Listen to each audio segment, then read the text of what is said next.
Would you agree with that assumption? I think it's a correct assumption that the best thing about this country is its people, and maybe we've lost our way for a little bit, but we're finding it back. God, believe the other side agrees with We gotta keep it quiet. cultural, religious, and ethnic diversity. And I believe the other side agrees with that too. Unless, of course, you have an R or you're conservative after your name. Would you agree with that assumption? I think it's a correct assumption that the best thing about this country is its people, and maybe we've lost our way for a little bit, but we're finding it back. God bless you. Thank you for what you're doing. I just want you to know my office has a door that's always open. You're always welcome, as in anybody else. But feel free to stop at any time. Thank you, Mr. Chairman. I appreciate it, and God bless you, all of you.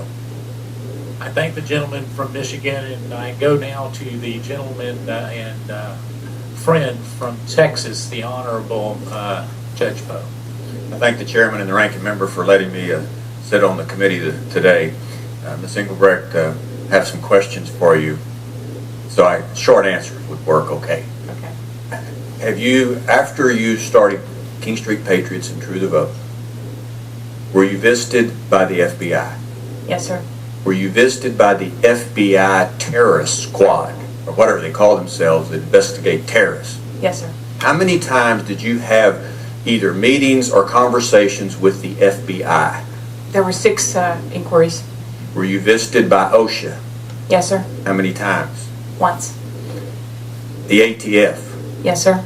How many times were you visited or audited by the ATF? Twice.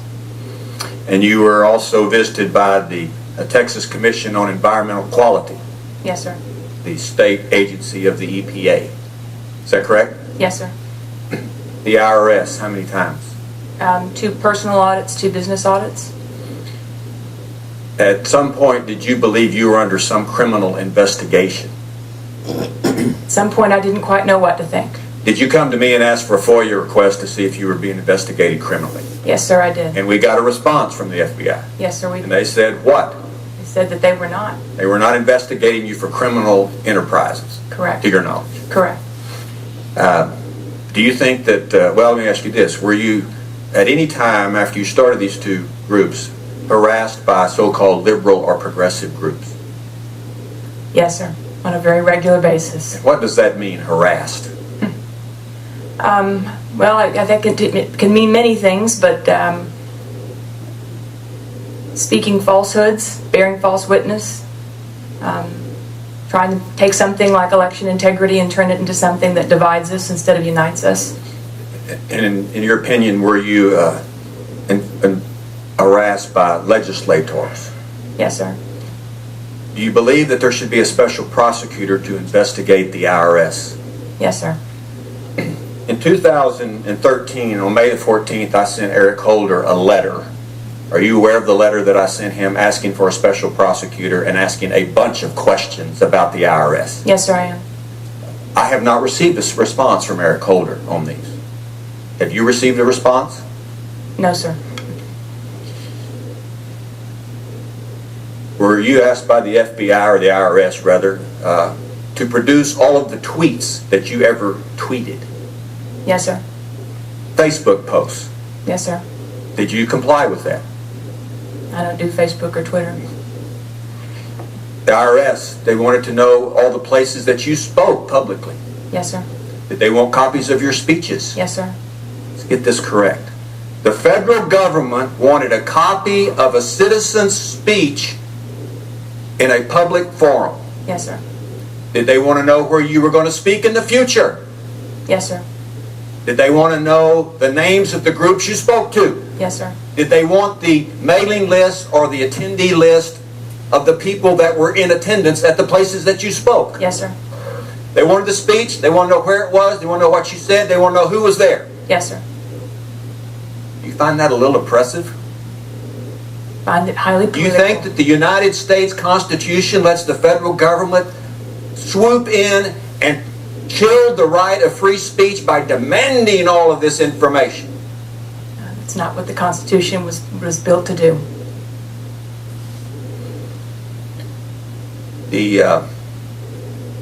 I had a chance to be in the Soviet Union back in the 80s.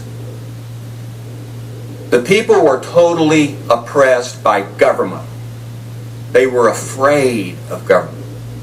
They were afraid to say anything or write anything about government, because government would punish them, take their job, put them in jail, harass them, take their money, all of those things. Did you ever think that we would see in the United States of America a government through its agencies, the IRS, the FBI, OSHA, EPA, ATF, take on a citizen trying to keep you from criticizing government? Did you ever think that you would see that in this country? No, sir. I never thought that I would see. I never thought that I would see that, but I do see it. It is happening, and I hope that the American public sees this for what it is. The gentlewoman will suspend. The chairman is responsible under the rules of the House and the rules of this committee to maintain order and preserve decorum in the room. So we ask everybody abide by that. Go ahead, Ms. Engelbert. I didn't hear your answer. I'm sorry. My answer was no. I never believed that this could happen, and for many years I didn't want to believe that, by all appearances, what seemed to be happening was in fact happening. And it is my hope now that we don't gloss over these moments, that we see them in their fullness for what they are, because it threatens to undermine the very fabric of this republic, sir. Ms. Garrison, did you ever think that the things that I have mentioned, that has happened to you and Ms. Engelbert, did you ever, as an American, think that you would see government swoop down and punish you for exercising the right to criticize? Absolutely not. How does that make you feel as an American citizen? Angry. And you testified that you don't think we're doing enough to solve this oppression. Correct. Lastly, if I may, Mr. Chairman, my grandmother, who was my most influential person, Democrat, by the way, to my friends over there, used to say there was nothing more powerful than a woman that has made up her mind. I think we have three of those women right here today. Thank you for being here. Thank you for your fight, because you see, America is worth fighting for. Amen. And I'll yield back. I thank the gentleman. I walked in right at the end of that, what sounded like a great presentation. I call it Moms on a Mission. You got moms on a mission, look out, good things are going to happen. So I echo what the gentleman from Texas had to say. Mr. Cartwright? Thank you, Mr. Chairman. So I have sat through today's hearing, and first of all, I want to say I appreciate all of you coming. Your viewpoint is appreciated. It's understood. I wish we had opposing viewpoints here today for a fuller discussion, but that doesn't discount the value of your viewpoint. Now, one thing I wanted to raise was, I think one or more of you have brought up the idea that people have said that there's no evidence of wrongdoing at the IRS, that there's no evidence of corruption, or however you want to say it, and that is inappropriate because the investigation is ongoing. Which one of you said something like that? I think, yes. Professor Sekulow, I think. Mr. J is fine. It's a good point, Jay, and it's something that we hear both ways. We as Americans are used to TV reporters putting microphones in prosecutors' faces and investigators' faces, police chiefs' faces, asking for details of an investigation. And what is the phrase that they all intone? Always. I can't comment on an ongoing investigation. And as Americans, we understand that, because you can prejudice an investigation if you release details, if you give up clues, if you can let guilty people off the hook if you do that. If you comment on ongoing investigations. So I think we as Americans understand that, but I think it works both ways, doesn't it? Before you impugn an investigation, before you condemn an investigation for using shoddy practices or unfair viewpoints or whatever it is, before you attack an investigation, by the same token, you want to wait till the end of it to see how it comes out. And to that point, I want to ask: do any of you have information that this investigation is over, that it is complete at this point? If you do, weigh in. Let me say from my perspective, because we've been involved in the situation since its outset. With regard to the investigations, two aspects. There is an ongoing Department of Justice investigation, and then of course you have the committee's investigation. On the Department of Justice investigation, I think it's important to point this out. The wrongdoing by the IRS was acknowledged by the Internal Revenue Service, and for that reason, Congressman, it's different than a situation where you're trying to determine if in fact there was wrongdoing. Here the wrongdoing was acknowledged by the IRS. They offered, as I said, the apology for it, but they acknowledged they did inappropriate targeting.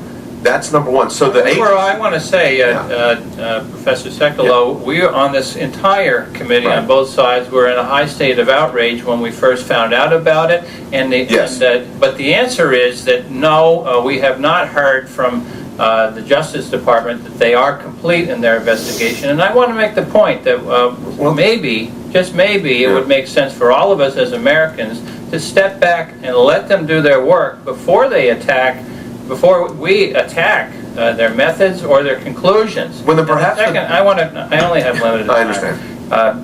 The second point I wanted to make was there have been references to Ms. Bosserman, Barbara K. Bosserman, who was invited to come but did not come today.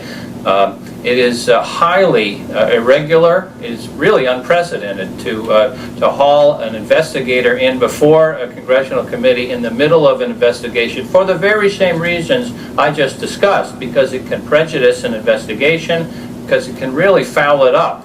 And that's why we don't do that.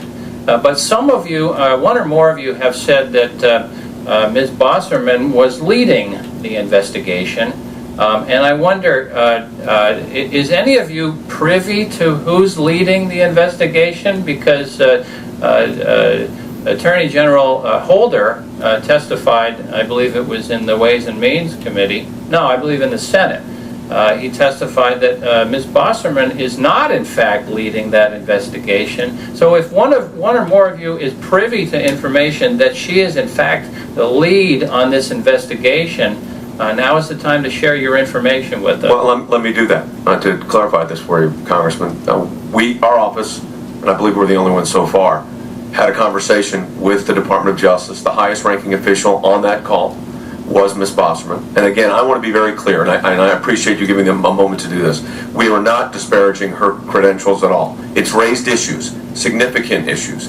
But I also think it's important to point out that with regard to her relationship within the Department of Justice, she's a senior official in the Department of Justice and the highest ranking member of the Department of Justice that we work with. So what you're saying is that you suspect that she may be in the lead of this investigation. No, we were told she is. The truth of the matter is that you don't know. And in fact, Attorney General Eric Holder has said that she is not. So do you really mean to come in here and call the Attorney General of the United States a liar? With due respect, no one has called the Attorney General of the United States a liar. What I have said is this.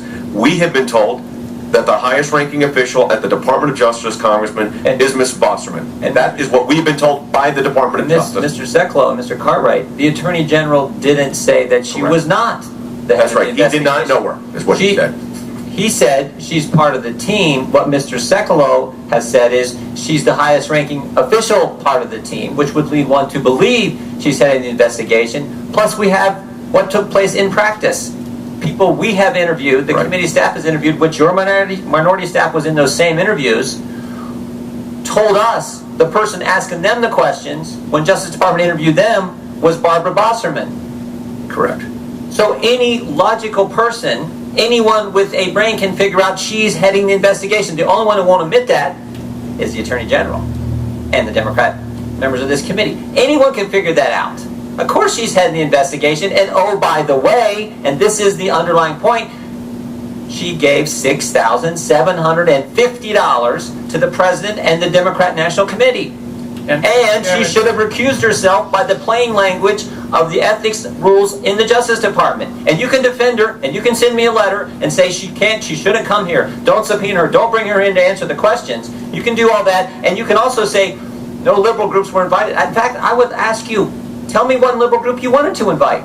Let me back up a second. Do you have a name of a liberal group you'd want to invite here? Tell me one liberal group that's targeted that you know the name of that you want to invite here. The point I'm trying to make. I can point to 41 Mr. Sekulow knows. I can point to True the Vote. I can point to the Wetumpka Tea Party in Alabama. Tell me one you can point to. It's your opinion is well taken. The opinions of the testifying witnesses are well taken, but that's what they are. They're opinions about who's leading this investigation. And we here in the Oversight and Government Reform Committee believe in dealing in facts. Mr. I Sekulow, yield back my time. Congressman, I mean, Congressman, it's a serious charge. We've been told, maybe you know something I don't. We've been told that she is the lead for the Department of Justice on these investigations, including not just with witnesses that we may produce, but that you all have produced. So maybe they've told you something we don't know, or maybe they're not telling us the truth. And also, I just would add the point here. You talk about prejudging an investigation. The President of the United States said not one smidgen of corruption. That's what I said leading into it. It's fair to criticize him for that, but by the same token, let's all stand back and wait till the end of the investigation and reach a measured and reasoned evaluation. Congressman, I don't have the luxury of standing back. I am in federal court against the IRS. I don't have that luxury. I've got 41 clients. I don't get the luxury to sit back. I want to thank all of you again for being here. I know the Engelbrechts have a gentleman from Texas recognized. I ask unanimous consent to insert into the record the 3-page letter I sent to Attorney General Eric Holder on May 14th, 2013, asking for a special prosecutor, where he did not respond. I ask unanimous consent. Without objection. I appreciate that, Judge.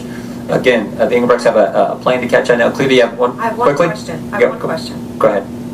I think there's a difference here between, and with all due respect to the ranking member, there is no question that these groups, my clients, many more people, hundreds of groups involving thousands of citizens. There is no debate about the fact that they were subjected to a process which was instituted within the IRS in late 2009 or early 2010, which changed the historic procedural manner that is published on the website of the IRS, that is the publicly available process that is supposed to be followed in reviewing applications for exempt status. There's no question that that happened. So what I think when you're saying the question of what wrongdoing, that is the wrongdoing. We are supposed to be a nation of laws, and the rule of law is that the process is published. Anybody who applies is subjected to the same process, the same procedures, and something changed inside the IRS. And that happened. There's no debate about that. Right. And that was wrong. Now, whether it rises to a criminal offense, I've mentioned several things that are criminal offenses. Those are the things we take exception to, that the Justice Department needs to be investigating, that they really haven't to our knowledge or satisfaction, and people are calling for the appointment of special counsel. But let's not go away from this hearing with any debate about whether or not the facts exist as they exist, which is that hundreds of grassroots organizations were subjected to an entirely new review process created in Washington and inflicted upon them by politically powerful people. Well said, Ms.